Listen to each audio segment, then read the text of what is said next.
Ok. Então, voltando para alguns conceitos, né? Esses processos de crescimento e maturação, eles ocorrem simultaneamente.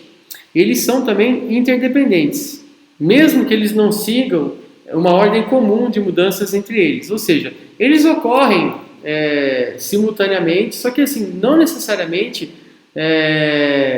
eles estão dentro de uma ordem certinha definida por eles. Tá? Eles incluem, por exemplo, os fatores genéticos. Ambos os processos sofrem constante influência ambiental, determinando para onde que vai as suas direções. Tá? Então, por exemplo, o crescimento aqui refere-se ao aumento estrutural do tamanho do corpo, tanto no número de células, né, que seja hiperplasia, como no tamanho das células, hipertrofia.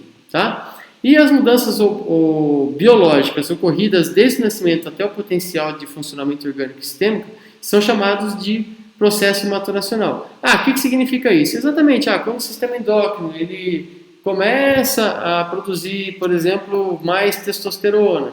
Ou seja, quer dizer que, estou atingindo um potencial de um sistema, o sistema está atingindo um potencial mais adulto, então o processo maturacional está ocorrendo. Outro exemplo, digamos que o sistema nervoso central, quando a gente nasce, ele não está completamente pronto, ele ainda está aprendendo, ele está sofrendo muita adaptação, muita plasticidade. A partir do momento que a gente vai conhecendo o ambiente, tendo contato com o ambiente, entendendo o mundo que a gente vive, vai tendo as experiências, esse sistema vai aprendendo, o sistema nervoso central. Ele vai fazendo mais conexões interneuronais, as sinapses vão ocorrendo o tempo todo, ele vai começando a aprender, ele vai se formando, tá? Tanto de forma em aumentar o número das células, como também em hipertrofiar essas células, por exemplo, um axônio, um dendrito, vai ficando cada vez mais robusto, né, e estável, e daí as coisas vão acontecer. Então, esses processos aí maturacionais e do crescimento ocorrem simultaneamente de uma forma interdependente. Espero que vocês consigam entender. Parece um pouco confuso, mas assim, na hora que a gente coloca na prática, no segundo momento, vocês conseguem entender melhor. Tá? Então, a velocidade do crescimento, por exemplo, é maior nos 2 primeiros anos de vida e diminui até atingir valores quase que estáveis da idade pré-escolar até o início da puberdade. Ou seja, no começo da nossa vida, nós estamos crescendo com uma velocidade assim muito, muito boa, cresce bastante. No entanto, quando chega lá perto da puberdade, a gente já está no ritmo bem menor. Tal. Então, a proporção que a gente cresce diminui bastante. A gente vai pegar um gráfico aqui que vai ilustrar isso melhor. Aí, o que acontece? Na puberdade ocorre o estirão, que é caracterizado pelo aumento acentuado na velocidade do crescimento. É exatamente nesse momento que nós estamos recebendo, né, uma carga hormonal significativa aí, principalmente esses hormônios relacionados às características secundárias, tá? E o ciclo, né, esse ciclo do crescimento acaba se encerrando com o fechamento dos discos epifisários, né, que nós vamos ver daqui a pouco também numa figura, aproximadamente 2 a 3 anos após a puberdade. Então, outra coisa importante para a gente saber é que as proporções do nosso corpo, elas acabam se alterando no período pós-natal. Então, por exemplo, quando a gente nasce, a gente está com o tronco e a cabeça bem grande comparado aos membros superiores e inferiores aí. À medida que a gente vai se desenvolvendo, percebam como a cabeça proporcionalmente relacionada ao corpo como um todo vai diminuindo, né? Então, isso vai ocorrendo também em relação, né, a como a gente cresce nas questões das partes do nosso corpo e as proporções corporais aí estabelecidas. Tá? Então, nós temos que ter uma atenção muito especial com essas fases do crescimento. Eu acabei de dar o exemplo aí do estirão, né, que é um período muito crítico, e ele pode ser determinantemente influenciado, por exemplo, pela atividade física. Ele ocorre, por exemplo, nas meninas entre os 11 e 13 anos e nos meninos entre 13 e 15 anos. Nesse período aí do estirão, né, a gente não pode perder nenhuma oportunidade. Por exemplo, digamos que a gente quer trabalhar com um atleta de basquete ou de vôlei, né, que a altura parece importar bastante. Né? Tênis também, né? Então são vários esportes aí que a altura importa bastante. Então, nesses períodos aí, nós temos que garantir que todos os hormônios, né, essenciais para privilegiar ou facilitar o crescimento estão sendo sintetizados de uma forma abundante, né? A gente tem que garantir que a atividade física está sendo feita num volume e intensidade correta, porque ela ajuda na síntese desses hormônios, e também nós temos que garantir que as crianças descansem bastante bem nesses períodos, porque a maioria desses hormônios aí de crescimento e sexuais, eles são sintetizados de uma forma mais determinante durante o sono. Então, são várias características, várias variáveis aí que estão influenciando o crescimento.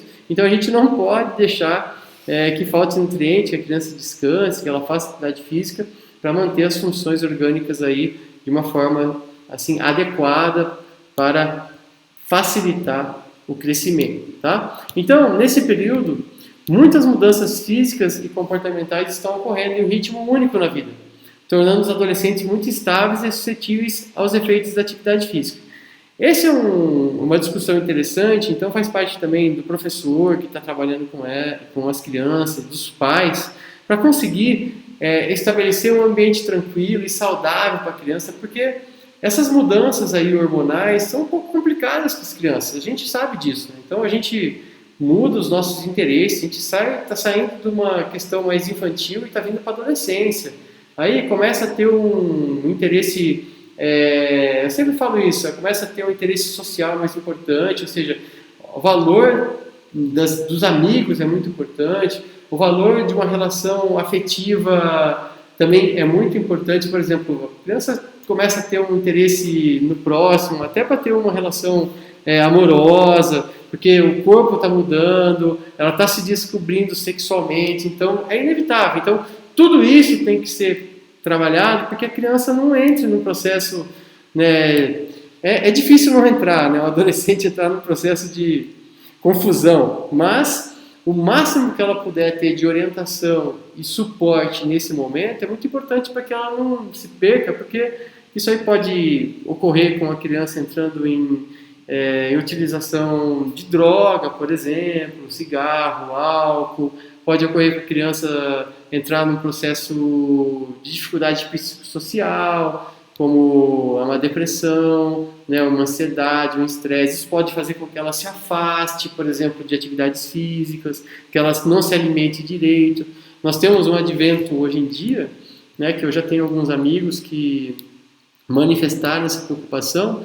Por exemplo, né, esses modelos de corpos que estão colocados aí, principalmente nas redes sociais, né, que são corpos assim que são talvez biotipos, né, que não são reais, né, e às vezes tem até utilização de ferramentas de Photoshop, por exemplo, para mudar, e as crianças ficam numa loucura de querer atingir, né, um objetivo de corpo ideal e acabam se tornando bulímicas. Então eu tenho alguns amigos que relataram para mim fatos de filhas e filhos que estavam acabando praticando, vomitando depois de comer, bulímica mesmo, estava chegando num momento de uma anemia assim considerável, que quase levando a óbito mesmo, uma coisa absurda. Ficou internada há 15 dias a filha do amigo meu. Então são coisas assim que a gente tem que se preocupar bastante e acompanhar, né, para que elas não percam tudo isso, porque a demanda energética nesse momento é muito grande. A demanda energética, a necessidade de fazer atividade física, o descanso, né? Estar bem, estar tranquila nesse momento. Então, tudo isso a gente tem que prestar atenção, né? Porque às vezes a criança ela não se abre em casa, às vezes demora para o pai perceber. E a gente, como professor de educação física, a gente também, todo mundo fala, a gente também ajuda um pouco nessa questão afetiva, né? Porque a gente trabalha com movimento, né? Isso acaba aproximando a gente das crianças. Elas gostam de fazer as atividades que a gente propõe, desde uma experiência boa, né? Que ela sai da sala de aula normalmente, ela vai fazer atividades esportivas, vai brincar, vai conhecer o próprio corpo, vai entender o que está acontecendo. Então, quem privilegia isso é o professor de educação física e acaba se aproximando um pouquinho mais das crianças nessa questão afetiva. Ela tem uma relação de confiança também maior. E não importa que se foi um professor de educação física durante o ensino infantil e depois veio para o ensino fundamental, trocou do professor de educação física, eles têm o professor de educação física como a imagem do professor de educação física ou da professora de educação física, né, que são referências nesse sentido, tá? Então é legal a gente ter isso, que eu acho que é um estereótipo, que nem sempre se aplica, mas eu acho que é um estereótipo positivo, a gente ter essa facilidade de comunicação, né, caracterizado pelo que a gente faz, tá bom?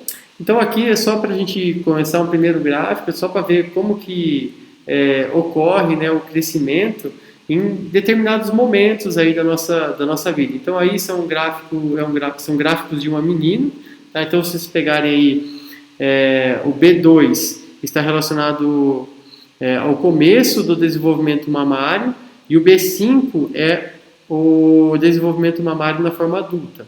Tá? O P3 vai marcar o estágio intermediário do desenvolvimento dos pelos pubianos e o B5 a forma adulta. Então perceba, né, que como que a nossa altura está se desenvolvendo aí. Percebam que o pico da nossa altura ele vai ocorrer exatamente bem perto ali, ó, do final, né, do desenvolvimento dos pelos pubianos e do desenvolvimento mamário, ali nesse primeiro gráfico, tá? No segundo gráfico, vocês conseguem ver a velocidade que a gente cresce. Então perceba que a gente atinge o nosso pico, né, de crescimento exatamente entre o começo do desenvolvimento mamário e o começo do desenvolvimento dos pelos pubianos. E um pouquinho antes, né, da menarca. Então, ou seja, logo antes da menarca é quando a gente tem, né, nas meninas, né, o pico, né, de velocidade, né, de crescimento, tá? E ali no último gráfico é a aceleração do crescimento. Eu não vou discutir esse gráfico, eu botei mais a figura para vocês verem o gráfico de cima e o do meio, tá bom? Só para vocês verem como que está ocorrendo a menarca, como que está desenvolvendo, né? Como que a gente está sofrendo esse processo maturacional e como que isso se relaciona, né, com o desenvolvimento aí da altura, por exemplo, tá? O crescimento, tá bom? Então vamos lá. Aqui é um outro gráfico bem interessante para mostrar que os meninos e as meninas, né, estão aqui colocando em média, tá? Meninos e meninas em média, como que isso ocorre. Como que é a velocidade de altura pico para as duas populações, de meninos e meninas? Percebam que as meninas, elas têm esse pico anteriormente. Por quê? Porque elas acabam recebendo, né, uma carga hormonal, né, dos hormônios sexuais secundários anteriormente também aos meninos. Então, por exemplo, a menina não tem uma menarca em média ali, se a gente pegar ali no gráfico, ó, a menarca está em média entre 13 e 14 anos aqui, tá? Olha só, o pico dela aqui tá de 11, 12, depois ela começa a perder força, né, de velocidade no crescimento, a partir de 11, 12 até atingir a menarca que já está quase parando de crescer.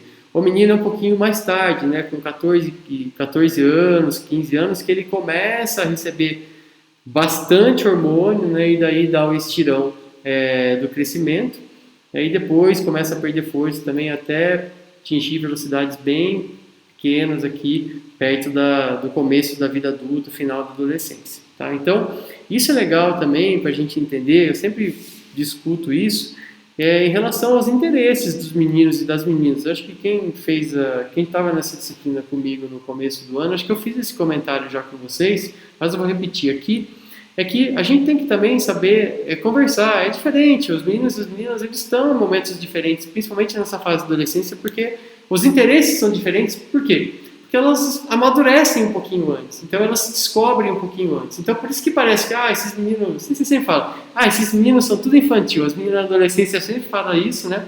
Aí acaba se interessando mais por pessoas mais velhas, quer conversar com pessoas mais velhas, por quê? Porque elas já estão, né, numa outra fase, já estão entendendo um pouquinho mais do mundo. Não é que é melhor, mas é diferente. Então elas estão anteriormente aos meninos, né, com esses interesses aí mais amadurecidos, digamos, tá bom? Aqui também é um gráfico só para mostrar, tá, como que isso ocorre em percentil. Tá? Então, se você pegar aqui, nós temos primeiro meninos e depois meninas, né? O gráfico da esquerda é meninos e o gráfico da direita são as meninas. Perceba que a estatura média dos meninos, no final, acaba sendo maior, né, do que das meninas, porque os meninos acabam recebendo os hormônios secundários masculinos que favorecem mais o crescimento, então por isso que eles acabam crescendo mais. Então acredita-se que é por causa disso, por causa da questão da testosterona, que privilegia mais junto com o GH, e ele também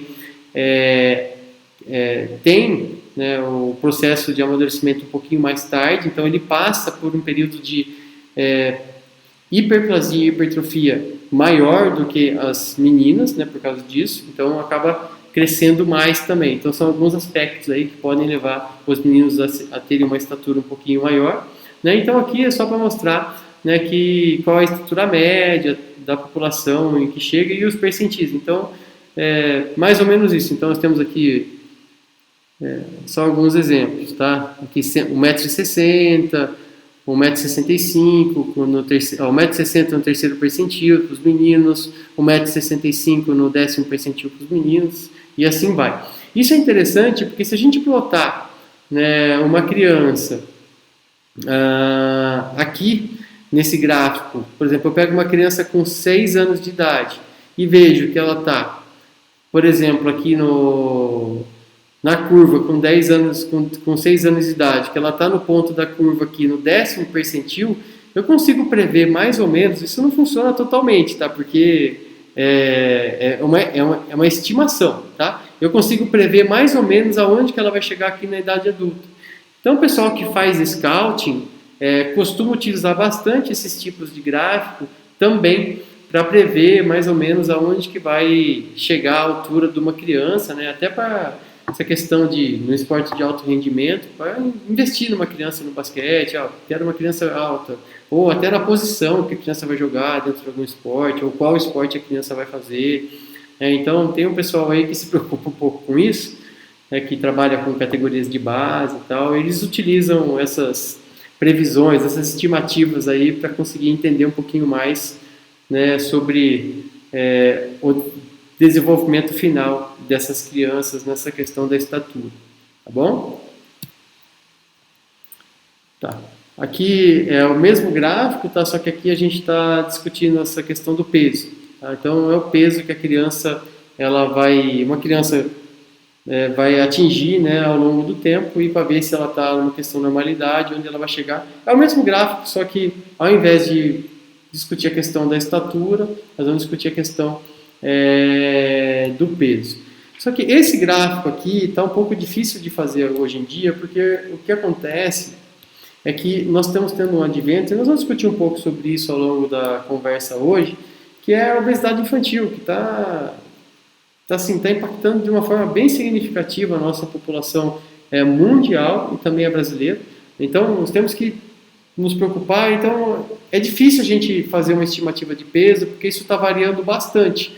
Digamos que se a gente tivesse só crianças eutróficas, ou seja, crianças dentro de um peso IMC saudável, talvez isso funcionaria bem, né? Agora, com essa questão de a gente estar com um pouco de dificuldade, né, nesse sentido, essas estimativas aí do peso acabam ficando prejudicadas, né? Porque a gente não sabe exatamente se o peso corporal ali da criança é um peso já esperado para a idade dela, ou já está sofrendo algum desvio em relação à obesidade infantil que está acontecendo, né?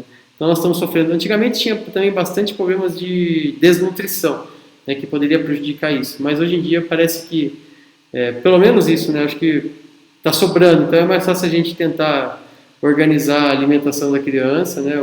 Nós temos o aluno Celso aí que é da nutrição, então tirar, né, que está abundante, a gente conseguir tirar, do que conseguir aumentar, que às vezes tem essa questão da pobreza, né, as dificuldades, né? Tomara que nessa questão da pandemia aí a gente não volte atrás, não veja pessoas passando fome por aí, né? Então dá um pouco aflição falar isso, mas a gente tem que se preocupar, tá bom?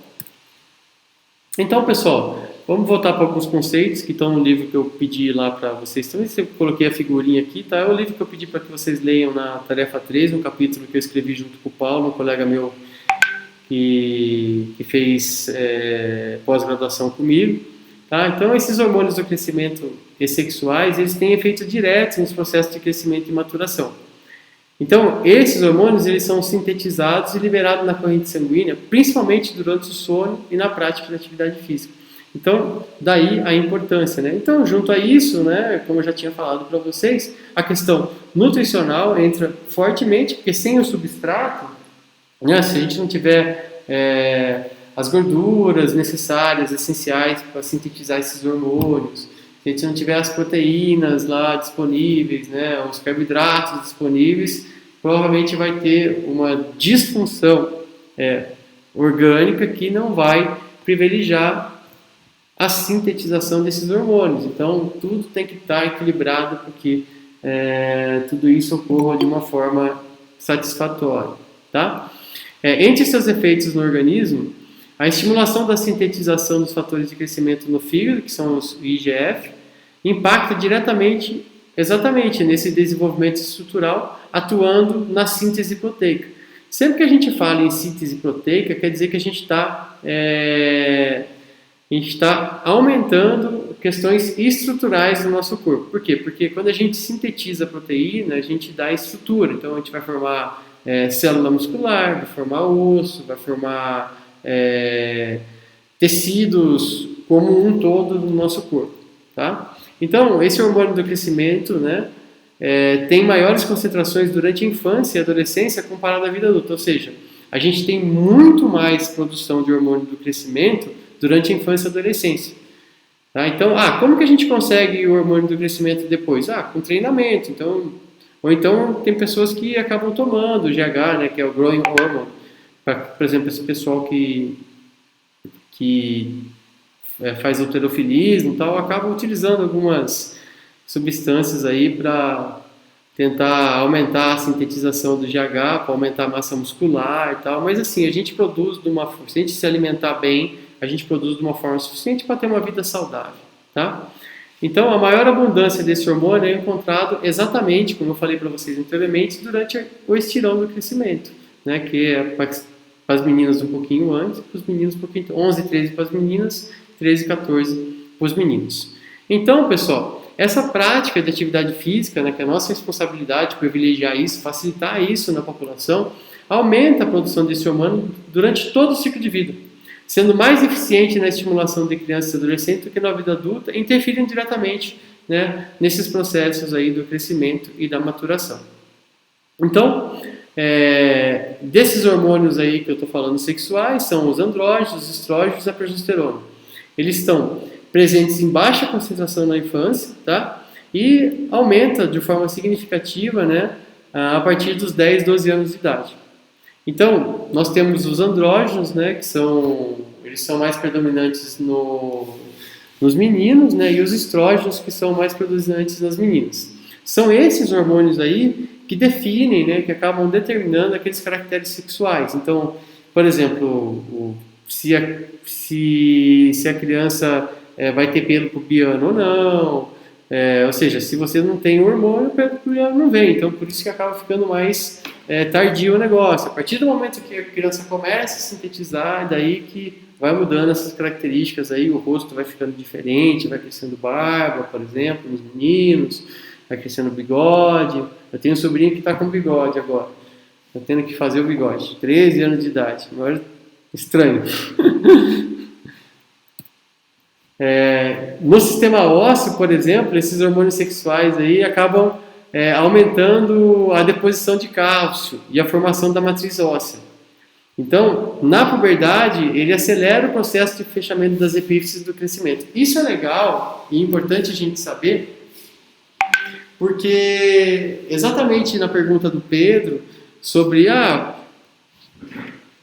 como que isso muda de uma pessoa para outra. Então, a criança que está mais precoce, normalmente ela atinge alturas um pouquinho menores, Pedro, comparadas às crianças que estão mais tardias. Exatamente porque, como ela não está recebendo esse hormônio de uma forma muito abundante mais cedo, ela tem mais tempo, né, com essas epífises abertas para permitir o crescimento.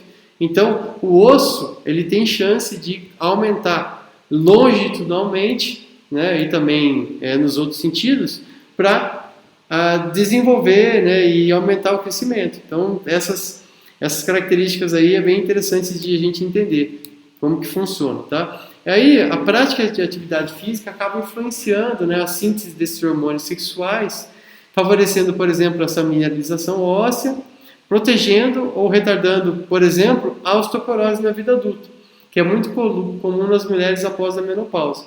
Então, por exemplo, uma mulher, uma criança, menina, que faz atividade física regular desde sempre, ela tem um sistema ósseo, ela tem uma mineralização óssea mais forte, ela tem uma densidade óssea melhor e acaba protegendo, retardando esses processos de osteoporose aí que acabam ocorrendo devido aos desequilíbrios que ocorrem aí na menopausa na menina. Então, são vários os impactos aí. Então, eu acho que é legal a gente pensar nos impactos que a atividade física tem, do desenvolvimento, da forma como a gente se desenvolve ao longo da vida toda.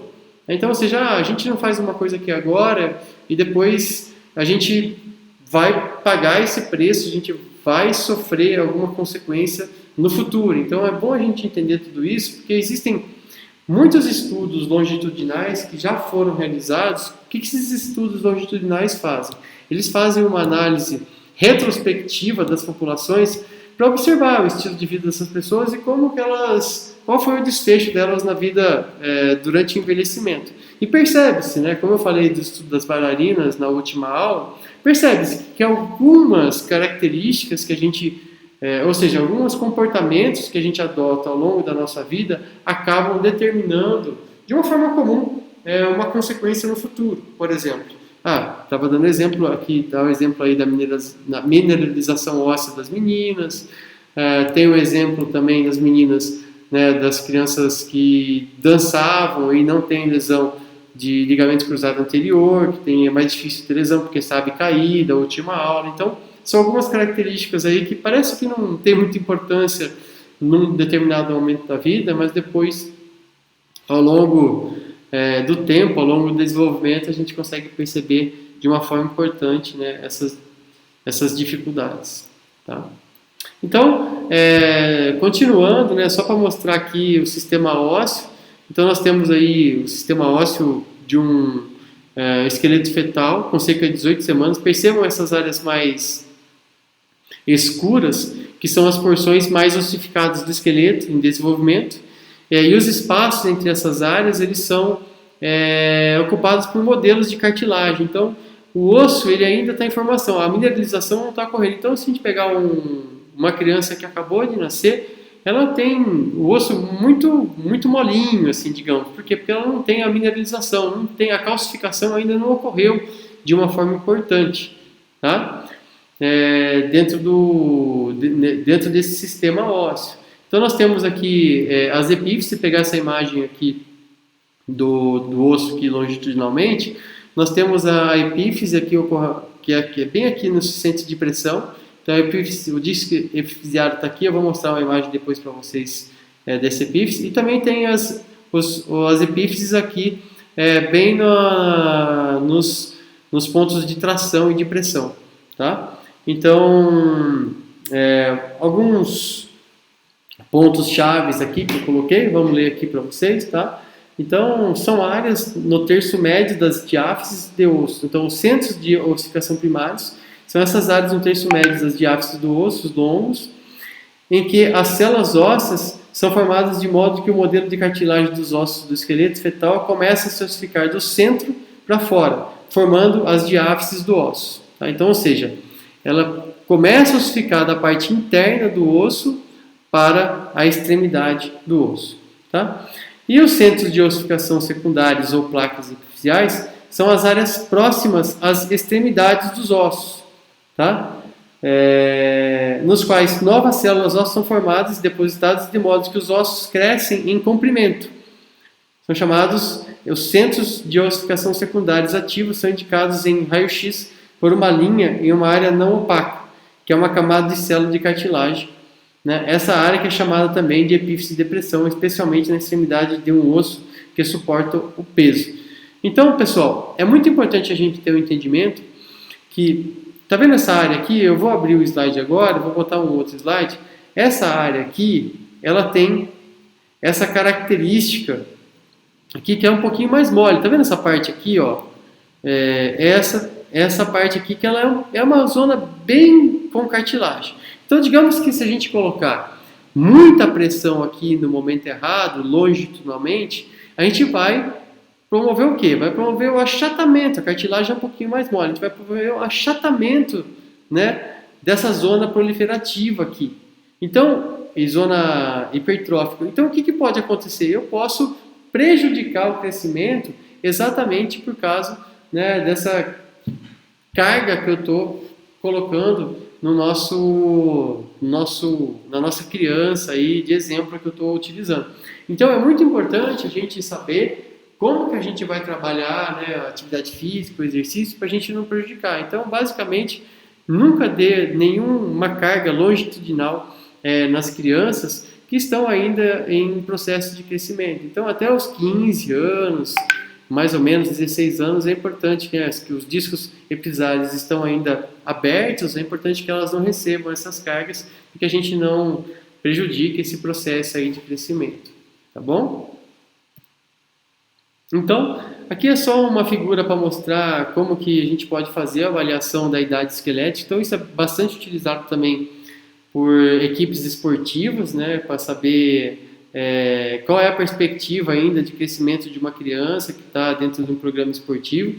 Então, se vocês observarem essas duas figuras aqui, nós temos a figura A, numa criança que ainda não está com o processo de ossificação terminado. Perceba que tem bastante espaço entre os ossos aqui, então a gente consegue perceber que tem margem ainda para crescimento, né? Enquanto aqui a gente já percebe um processo de ossificação bem mais avançado. Então, essa criança aqui ainda tem chance de crescer bastante em comparação à criança da figura B aqui, tá bom? Então, é uma outra forma aí de observar, né, em estágio de maturacional da criança, tá? E aqui, terminando essa sessão ainda, né, para a gente dar uma pausa, para a gente bater um papo, são algumas deformações que podem ocorrer, né, no nosso sistema esquelético com o avançar da idade. Então, eu não falei para vocês que se nada ocorrer, a gente vai manter a nossa altura, né? Mas acontece que ocorre, a gente pode ter alguns desvios, né, no nosso sistema esquelético, a gente vai achatando aí algumas articulações, né, principalmente essas articulações da coluna vertebral. Quando a gente não vai achatando, a gente vai curvando ela, vai fazendo aí hiperlordose, uma cifose acentuada e tal. Isso acaba determinando, né, uma queda na altura. Então perceba aí, aqui nessa figura 410, a altura corporal do adulto, né, como a gente atinge o pico lá no final da adolescência, né, e isso pode ir diminuindo, né, nossa estatura ao longo do tempo, exatamente por essas disfunções aí, causadas principalmente por perda óssea, achatamento, né, osteoporose, alguns problemas que podem ocorrer. E também o peso, né, também pode sofrer alguns impactos, né, porque a gente vai perdendo também massa muscular. Tá? Então, é legal vocês terem a dimensão, né, que osso e massa muscular estão diretamente relacionados. Então, quanto mais forte for o osso, mais denso for o osso, maior a massa muscular. É uma proporção direta e inevitável. Por quê? O osso é resultado do estresse que é imposto sobre ele. Quem que estressa o osso? É a massa muscular que está dando tração nesse osso.